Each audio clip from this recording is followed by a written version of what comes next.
live with coverage you can count on. This is News 2 Today. Good morning, everybody. We're watching a new batch of rain slowly developing south through Berkeley County now, with pockets of heavy rain redeveloping. In some of these areas, it has rained for 3 or 4 days, it seems like, non-stop. You've had a break or two here and there, but not much, and more's on the way today, plus a new threat, wind damage. We're going to talk about that coming up. And the water levels could be an issue here. Wow. Well, it's already in the upstate, and that all has to come downstream. We already have our own issues to deal with. You look at roads collapsing because of the power of this water, and there's more to come from the upstate that's all going to make its way down here. Plus, water rescues across the Lowcountry, dozens forced to pack up their belongings, loved ones, and pets to find shelter at higher grounds. Good Monday morning, everyone. Our breaking weather alert coverage continues this morning. I'm Octavia Mitchell. And I'm Brad Franco. The life-threatening flooding sending many across our state packing up and heading to shelters, including here in the Lowcountry. Schools are closed. Berkeley County School District, Charleston County School District, Colleton County as well. And this includes the schools, the offices, and all extracurricular activities. That's correct. And we also want to remind you that Williamsburg County and Georgetown County school districts are also closed this morning. Dorchester District 2 and 4 are closed, and Orangeburg County Consolidated School District 3 is closed as well. Keep in mind a curfew is now in effect for Dorchester County until 7 a.m. this morning, and there are curfews in North Charleston and Williamsburg County as well. We continue to follow this morning's breaking weather alert with team coverage across the Lowcountry. Storm Team 2 meteorologist Josh Marthers here in our studios with the latest on what we can expect as far as the new threat today. News 2's Annie Taylor is live in the Pepper Hill community, where dozens had to be rescued when the water just became too much. Yeah, but first we're going to start with Josh this morning because we're facing a new threat. Josh. We are. Wind damage is now our concern as we head through the morning hours. In addition to the flooding that is ongoing, a high impact from winds expected now with gusts of 30 to 35 miles per hour. This will easily bring down trees and power lines in some areas this morning. So a high impact from high wind this morning. Wind advisories have been issued. Normally the National Weather Service will not issue a wind advisory unless gusts over 40 are expected. But due to the extreme conditions here on the ground, the National Weather Service forecasters have decided that this is such a bad situation and that the tree structures or the root structures of the trees around the Lowcountry are in such bad shape due to the saturated grounds that they decided to bend the rules, so to speak, on the wind advisory and issue that. So a high impact from wind, prepare for power outages and road issues this morning. Coastal flooding and high surf are also big deal with that north wind keeping the water piled up along the coastline. So erosion will continue as we head through the day. In addition to that, rain is moving back down the coast. Once again, you can see a pocket of heavy rain now developing through Berkeley County, coming down toward Lake Moultrie. Jamestown is raining to beat the band right now. Georgetown, Williamsburg counties continuing to see rain, and you can see this funneling in off the Atlantic once again. So keep an eye out as we go through the morning. We expect the rain to increase through the morning hours, especially across Berkeley and Dorchester counties and northern portions of Charleston County for the next hour to 2 hours. After that, this could come down the coast into Charleston County, which would further cause problems with our current flooding situation that we're seeing there as well. Georgetown and Williamsburg counties, though, you folks up there, I mean, it is just going to keep coming based off of what we see. No real break in sight today, with the potential again of another 2 to 4 inches of rain up there. Most of us, though, see 1 to 3 inches today with isolated higher amounts. Once again, impacts extreme from flooding, high from high wind, tornado threat essentially non-existent, coastal flooding and high surf, high. This is the first time I've used an impact board with this many high or extreme impacts listed. This event just keeps going, and it will finally, though, I promise you, this system will be done by tomorrow, okay? That's my word, all right? We're done with this heavy rain after today, maybe a shower or two tomorrow.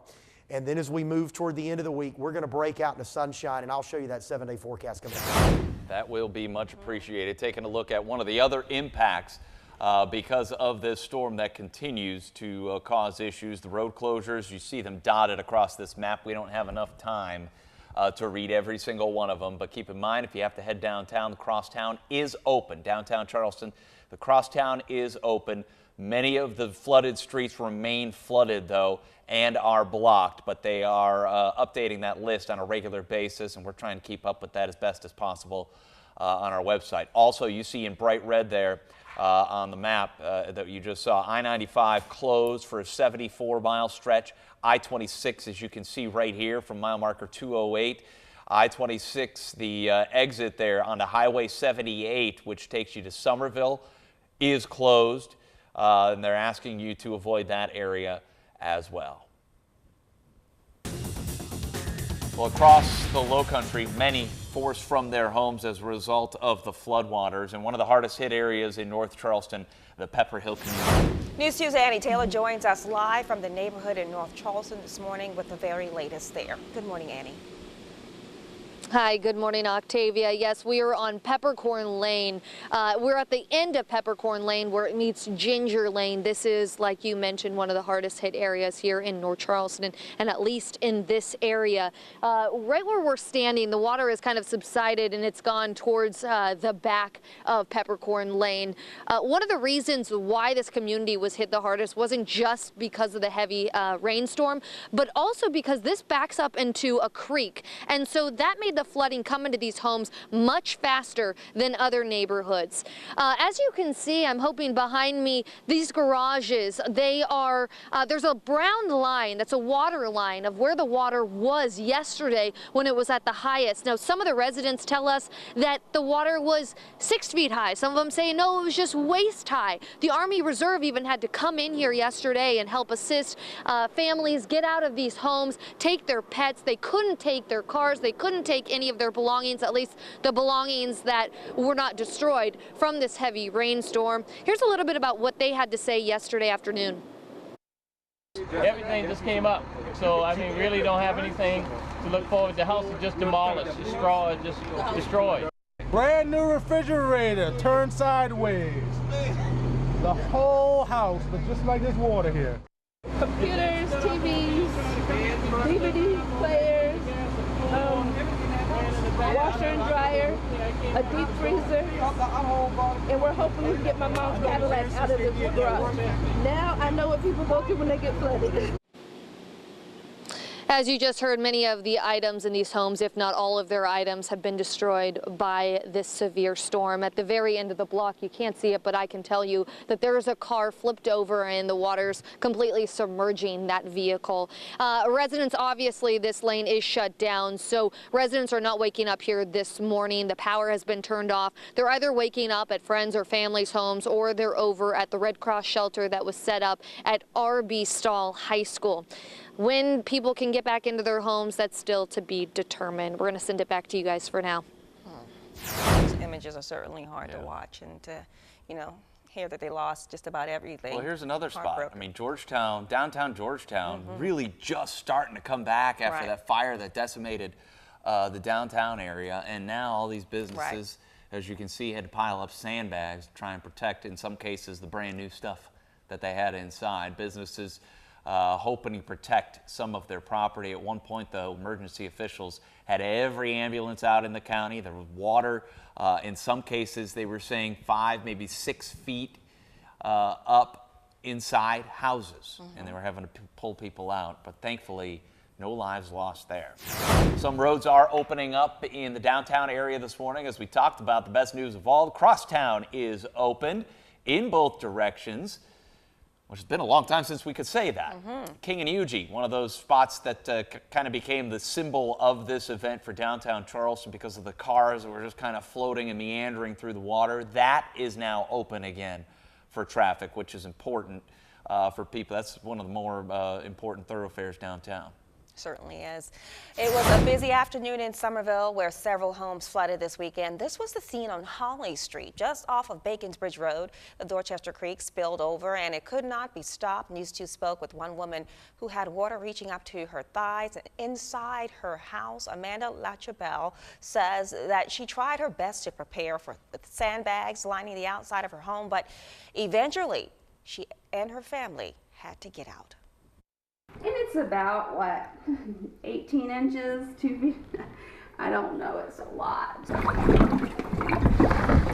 I have never encountered this before, ever. Yeah, sandbags slowed it down, but it didn't help. It just came right on in.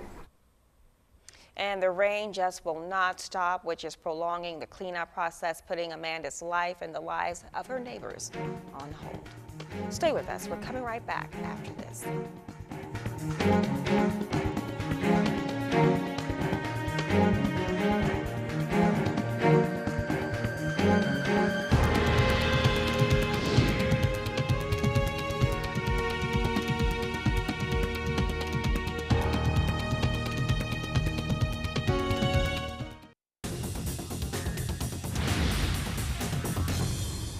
We haven't seen this level of rain in the low country in 1,000 years. That's how big this is.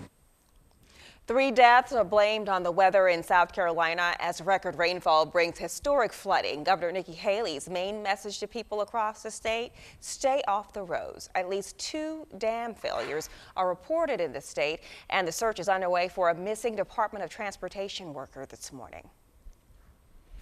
Rescue crews have been hard at work over the last few days, and check out this video from the Coast Guard. The helicopter crew from Savannah flew up to Berkeley County and sent us this video of a rescue after they saved a mother and her 15-month-old baby from the rising waters inside their home. And they came up in that rescue basket together right there. Thankful to be safe in that helicopter. Mom holding on to baby right there. Everybody's doing just fine this morning, but boy, do they have a story to tell. Take a look at those roads again as you head out this morning. Thankfully, all the schools are closed in our area, so you don't have to contend with that. But the road closures are numerous. They remain in place. There are some roads that are opening here and there, but overall, if you were going into one of those flooded areas, officials are still asking that you don't do that.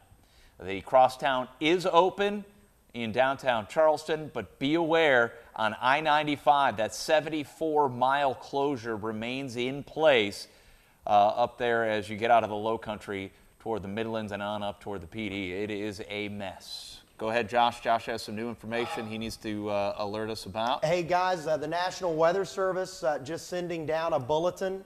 The flash flood warning has now been extended through 9 a.m.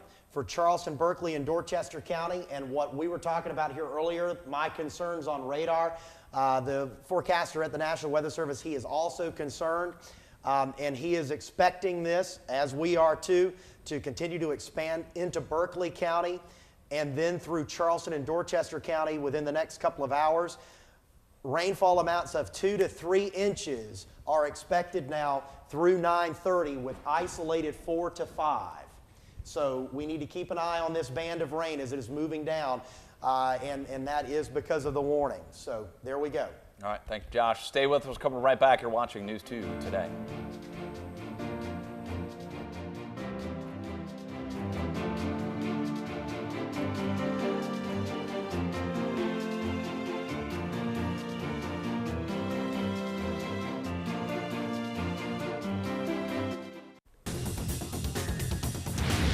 Breaking weather alert coverage continues this morning. News 2's Ashley Yost is headed up to Georgetown this morning as the city was one of the worst hit areas Sunday. She's on her way up there, but having to navigate through some detours. She's filing reports and sending them back. Here's another one. On my way to Georgetown, it was just above a sprinkle until I got to be about 15 minutes outside the city, and that's when the rain really started to come down hard. But what I want to show you is this building right behind me. Where I'm standing right now, when we were here yesterday, the water was up to my waist. Now there's just a couple of puddles here and there. And what that building is behind me, it's a system of pumps that take the water and bring it out into the bay. And what the city told me was yesterday there was just so much water that it wasn't able to do its job like it's supposed to. Now it's not on because it doesn't have to be. There's only a couple of puddles here and there in the road, so definitely looking a lot drier today in Georgetown than it did yesterday. In Georgetown, I'm Ashley Yost, News 2. Hey guys, good morning. Flash flood warning update. We are getting a little more concerned about this batch of rain here now moving back into Berkeley and Dorchester counties as it is showing signs that it's expanding to the south. In fact, an update on the flash flood warning was just issued by the National Weather Service, and the forecasters there have a very similar concern that we do. We've been talking about this morning, that we could have issues here, maybe another 2 to 3 inches of rain across the warned area. That's Berkeley, Dorchester, and Charleston counties as this rain band expands to the south. And our high-resolution forecast model shows that occurring through 8 o'clock in the morning, and the rain could keep coming for a couple of hours this morning before letting up and becoming a little more scattered in nature as we go through the afternoon. So we could see another 1 to 3 inches of rain, or 2 to 3 inches of rain in the warning area here this morning. Widespread totals of 1 to 3 inches. And storm totals right now range from anywhere near 10 inches back toward Walterboro to as much as 2 feet of rain across portions of the Charleston metro into Berkeley County. Winds are an issue too. Sustained winds now. We're seeing a pocket of 20+ sustained winds near the Charleston-Georgetown County line. You've got to think that trees are toppling with this right now, with gusts higher than that. Pockets, a gust just reported of 31 miles per hour at the Charleston International Airport. Wind gusts like this will bring down trees and power lines because our ground is so saturated. So please, please, please be prepared for the possibility of power outages as we head through the day today. If you're stuck at home, you may lose power. Go ahead and plug in all your mobile devices. That way you can stay with us here through CountOn2.com and other sources like the News 2 app and the Storm Team 2 app. And you'll have information on social media, all those things. Go ahead and plug in your devices. Make sure you have a full charge on those in case the power goes out where you are. Rain likely with a gusty wind today, 67. Gusts up to 35, 64 at 8 a.m., 65 at noon, 67 at 4 with occasional rain. The 7-day forecast. Finally, I mean, come on. We had to catch a break, right? Well, we're going to on Wednesday. We're looking at a few showers tomorrow. Tomorrow's not going to be half bad, okay? Just a few showers around a high of 72. 78 on Wednesday, 78 on Thursday. It will be mainly sunny. Then Friday, you're looking at a high of 82 with a few scattered showers. 77 on Saturday and 74 on Sunday. If I could take Wednesday, Thursday, Saturday, and Sunday, put those together, string them together for the next couple of months, to put into perspective the amount of rainfall that we had this weekend, we could do that and still have an above normal rain for our time period. Okay? Pretty amazing. How about that? That stretch up there on I-95, Josh, I'm not super familiar with it, but 74 miles of I-95 being closed anywhere. And I am familiar with it, and I'll tell you what's up there. A lot of flat area and a lot of creeks. And what's going on right now is you have probably the reason for that. I don't know if you guys heard of anything. Are there any bridge failures up there? I haven't heard any. I'm curious as to well, there are bridge failures in Orangeburg. There have been failures. Obviously, we've talked about the dam failures in the Columbia area, and those are going to continue. We had road failures slash bridges, if you want to call them that, over those small streams in Monk's Corner. You have the issue with the short stay yesterday in Berkeley County. They issued that evacuation telling people to get out because road collapse was imminent at that point. So we're still working on getting new information on that. But the images, the videos, everything that you're seeing it's almost like it isn't happening because it's here. And here's the thing too, this isn't going to stop for the next several days because you got to remember, even though rain may not be falling, the river and creek levels are still rising because of all the water that is running off. I mean, you think about these neighborhoods that are flooded. Where do you think that water is going? It has to drain naturally through our water resource system, which is streams, creeks, tidal basins, the rivers, out to the Atlantic. That's occurring across the entire state. And don't forget, guess what? We're getting North Carolina's water too. it comes through South Carolina. So this is not ending. All right, stay with us. We're coming right back. You're watching News 2 Today. 628, the scenes from Columbia. It's like a totally different event. Right. That slow rise of water here compared to the rushing water and the flash flooding, as you can see it here in Columbia. People still trying to navigate through these flooded roadways, and you see right here what happens. Car swept down river, and they had to be rescued. Thankfully, these guys made it out alive.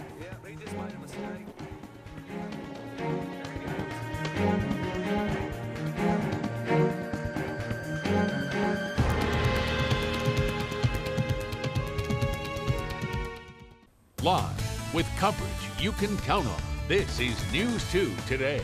Good Monday morning, everyone. Our breaking weather alert coverage continues this morning. I'm Octavia Mitchell. And I'm Brad Franco. The life-threatening flooding sending people to shelters across our state. Don't forget, schools are closed. Berkeley, Charleston, Colleton, Dorchester districts 2 and 4, and also Georgetown and Williamsburg counties are also closed today, and that affects everything, both the schools, the offices, and all after-school activities, including sports. Yeah, Dorchester districts 2 and 4 also closed this morning. As Brad mentioned, Georgetown and Williamsburg County. Don't forget, there is a curfew that is about to be up in North Charleston, Dorchester County, and Williamsburg County. So that's up at 7 o'clock this morning.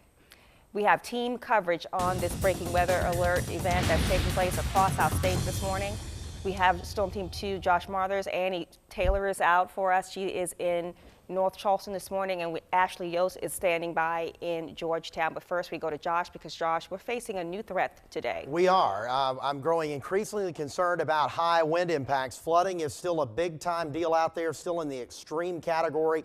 This is flooding that we have not seen in recorded history across the Palmetto State on this kind of scope and this kind of level. This is a 1 in 1,000 year flood event for the area. That just puts it in perspective. So the chances of us seeing something like this again in our lifetime and even potentially a few generations from now is very unlikely. We would just be incredibly unlucky if that happened again, just to let you know what this is like. Now, the high wind impact is in a high category here today, as winds are going to be gusting now, we think, out of the north to northeast at 15 to 25 sustained, gusting to 30 to 35. An area of rain is expanding now to the south across Berkeley County, with heavy rain falling across Lake Moultrie and points to the north and east. Now light to moderate rain coming into Dorchester County. Heavy rain falling from King Street to Pleasant Hill, just to the west of the city of Georgetown. This goes up north into Horry County, and more of that is coming down to the south as this expands across the area. The good news is right now the Charleston metro hasn't seen any rain, or at least hard, heavy rain in the past hour or two, but the concern is that this is going to build down the coast, and the reason we have that concern is our high-resolution forecast model, which as of now looks very similar to the actual radar image, shows this energy off of the Georgetown County coastline coming in and developing south into the Charleston metro through the morning hours. That would be a couple of hours from now. As the area of low pressure begins to move off the coast, that band will pivot down the South Carolina coast later this morning. That's our concern. So flash flood warnings remain in place still essentially until further notice. These warnings will remain in place. 2 to 3 inches of rain could fall across the warned area within the next couple of hours through 9:30, and that's when the expiration time on this warning is. It will likely be reissued. So we could have 2 to 3 inches in many backyards through 9:30, and then an additional rainfall on top of that later on today as bands of showers continue to move in. So I do want to do the impact board one more time. I cannot stress to you enough, extreme impacts from flash flooding are ongoing right now, not just here in the Low Country, but the entire state of South Carolina has extreme impacts. This is on a scale that we have really in our lifetimes never seen in such a large area. High wind impacts as well now. That's our next concern, as winds will begin to howl out of the north here a little bit later on, and we're already getting some of those wind gusts now in excess of 30 miles per hour. Officially at the Charleston International Airport just had a wind gust of 31. That is enough to bring down trees and power lines across the low country because our ground is so saturated. Perspective on this, Saturday we had wind gusts at 30 to 40, lots of tree damage and lots of power line damage during the day on Saturday, and we've had more rain since then. We'd only halfway through the event. We've had a foot of rain on top of that in some areas, but since Saturday. So if it did it on Saturday, it can do it again today. So that's why we raise this to the high impacts. That also gives you coastal impacts. Coastal flooding and high surf and erosion are back into the high category because of that strong onshore wind. Big time problems expected again today. Even though we're not going to see as much rain as we saw over the past weekend, guys, we're going to see other impacts that are just going to make this worse. And you're talking about that traffic map there. Look at I-95, Brad. We were talking about this in the break earlier, or before the break. There is the potential that there is water covering the interstate. Think about an interstate shutdown for 74 miles. You don't see that except in winter storms. And when that happens, it's only briefly. This has been going on now, what, 24 hours? Yep. Is that and it's right? going to go on for a while longer. We just got a new list of closures as of 6:30 from the city of Charleston that we'll be working to get updated. And first time in a long time, it's really just about a page of roads and streets that are closed in downtown Charleston. So that's the good news. The bad news remains, and that is, look at that list of closures. They are numerous, and there are some areas that aren't closed that still aren't passable. And you also have some of the issues in Berkeley County where you have parts of roadways being washed away. And they had to evacuate the short stay area yesterday for fear that that roadway that goes in and out would collapse. Looks good on I-26 as far as freedom to move about. Traffic building now inbound to the city of Charleston. But remember, if you're headed out, I-26 at 78 and coming in at 78, you can't get off and head towards Somerville on Highway 78. You have to use an alternate route for that. And we want to thank you all for sharing incredible videos of this historic flooding event with us on News 2. Please keep them coming. Right now, digital content producer Kelly Basil cruising the web and finding some of the more impressive videos and pictures that are out there. Yeah, there's a lot of videos circulating. I've got a couple that I want to share with you. I'm periscoping this live, so go to our Twitter feed right now and click on the link that says Periscope Live. Just look for @WCBD and click follow, and you'll be able to join this little Periscope session. Head on over to counton2.com right now, and you'll be able to find everything you need to know. We've got the cancellations, the closings, the road closures. This also has a list of road openings as well. And then we've got our main article with everything you need to know about this flooding event up at counton2.com. Head on over to our Facebook page and click like. It's WCBD News 2. You can check out everything from some of the pictures that I've posted to some of the updates. When you call into the newsroom and you have questions, I will post those answers on our Facebook page because a caller wanted to know about the Panopolis Dam in Berkeley County and if residents should be concerned, and we checked in with the Berkeley County officials. They say there is no threat to residents at this time. And check out this video. Ben Hoover posted this on social media. This is from Columbia, and you can see only the roofs of houses. It's pretty unreal. It makes you speechless, that's for sure. And then if you check on over here, John Bodden tweeted out this. He had a good point. This is why you should you shouldn't play in the floodwaters. That's a tipped over porta potty right there. Yep, okay. And then you can follow us on Twitter @WCBD. You can get all the latest updates from there. We've even got some of the videos from Ashley out in Georgetown. And check this out. Kathy Lee Gifford sent me a tweet yesterday. She said, sending love and prayers to all who are in danger in South Carolina. Latoya Jackson also tweeted, to those incurring the South Carolina floods, please be careful and safe. Prayers to all. And she put #Georgetown, #Charleston flooding, which is the trending hashtag for this event. Last but not least, of course, people are sharing memes. You can go check out these memes at counton2.com. One of my favorites, Charleston police looking for this vehicle seen speeding on the crosstowns. So yeah, I also want to show you guys a video that's online right now. Here it is. This is Maria Helms. She sent me this video of her and her friends floating in the flooding to the theme song from Titanic. Their video's gotten over 200 shares. They've submitted it to the Ellen Show, and they made one thing clear. Their hearts will go on during the Charleston flooding. It's always good to see, yeah. Exactly. A little humor, something to make us smile. I gotta admit, laughter is the best medicine. Sure is. All right, stay with us. We're coming right back for more of this special edition of News 2 Today after this.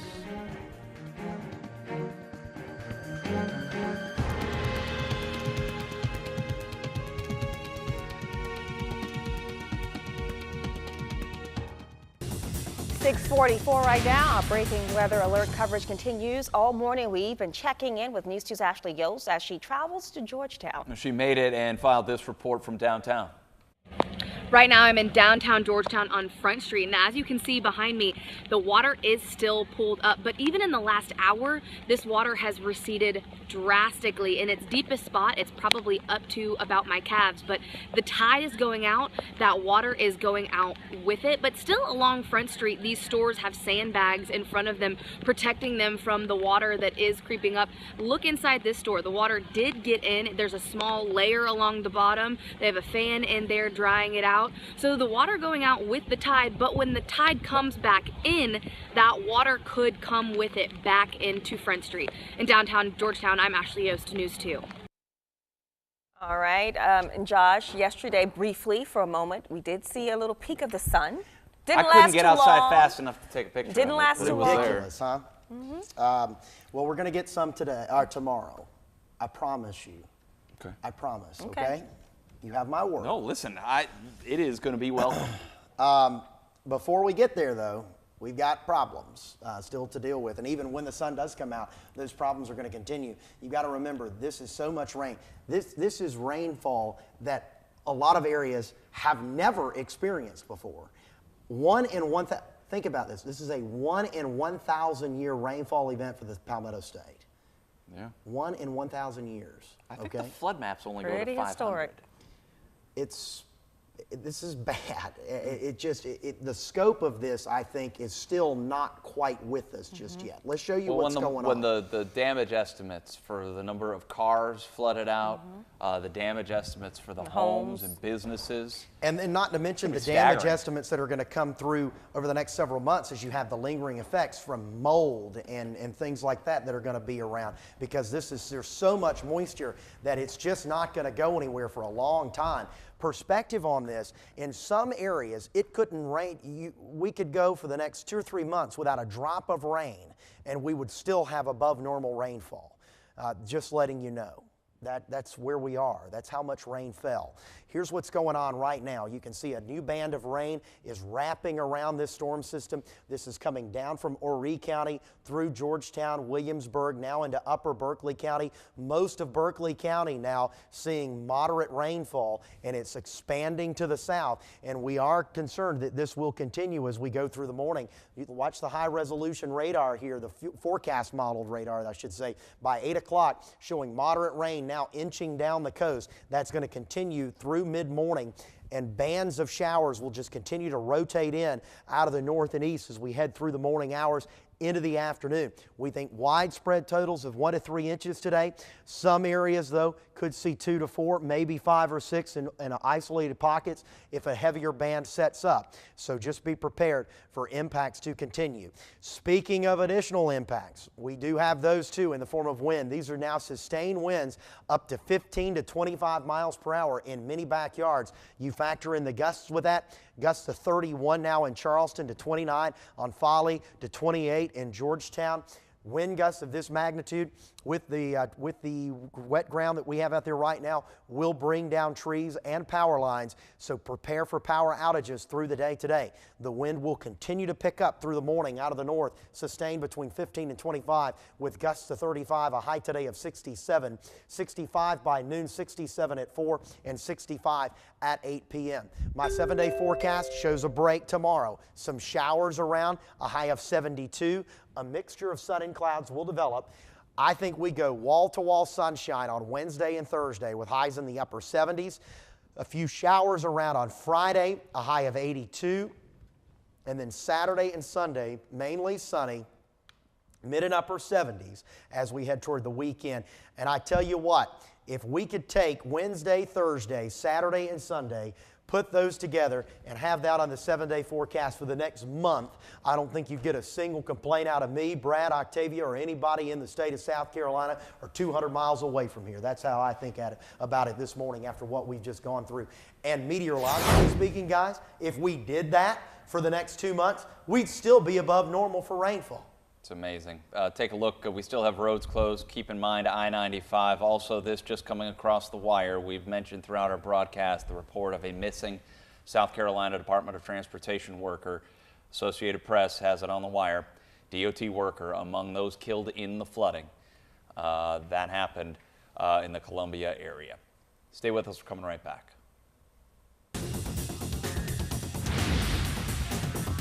Actually, we're going to go to News 2's Annie Taylor. She is in the Pepper Hill community, which is in North Charleston. They had to evacuate dozens of people out of there yesterday. Annie, what's going on there this morning? Hey, good morning, Octavia. Well, what's going on right now? The rain has subsided.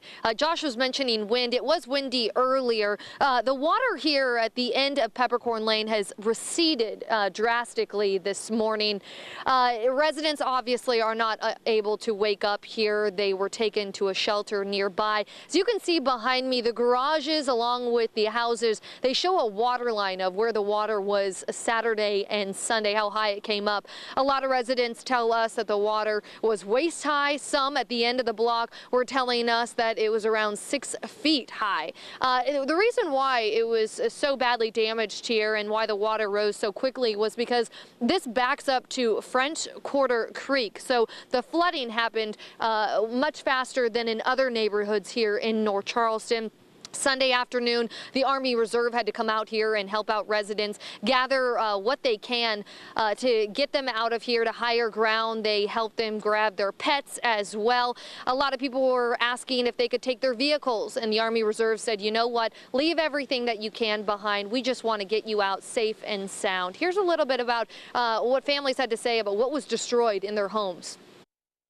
Everything just came up, so I mean, really don't have anything to look forward to. The house is just demolished, the straw is just destroyed. Brand new refrigerator turned sideways. The whole house, but just like this water here. Computers, TVs, DVD players, washer and dryer, a deep freezer, and we're hoping we can get my mom's Cadillac out of the garage. Now I know what people go through when they get flooded. Like I mentioned before, residents are not waking up here. They were evacuated Sunday afternoon. Many of them are at friends and families' homes. A lot of them also are at Arbystall High School, which is nearby. That's where the Red Cross set up a shelter there. A lot of people wondering when they can come back in their homes, but that is still to be determined. The power has been shut off here, but the smell out here, obviously, a lot of this water is sewage water, but the smell also of gasoline, because some of these cars are submerged, so you can only imagine the gasoline floating out of those vehicles. We're going to be out here all morning, and we're going to check things out as the daylight comes up, but we'll send it back to you guys in the studio for now. All right, thank you, Annie. Fire crews helped nearly 90 people evacuate their homes by boat overnight in Irmo as the Saluda River rose in their neighborhood. Swiftwater rescue teams, fire department, Department of Natural Resources, all there to rescue several elderly folks and between 25 and 40 pets as the water climbed. Residents say this is a threat they were aware of and that they have only seen it occasionally over the years, but nothing like this. Well, the water kept rising. We had heard that they had let the water out of the dam, and we knew that the little streams were right close to the back of this development, and we knew then it was probably going to rise, so we decided to leave. More than 250 roads across the state were closed due to the storm that dumped more than 2 feet of rain in some areas. Stay with us. We're coming right back. You're watching News 2 Today.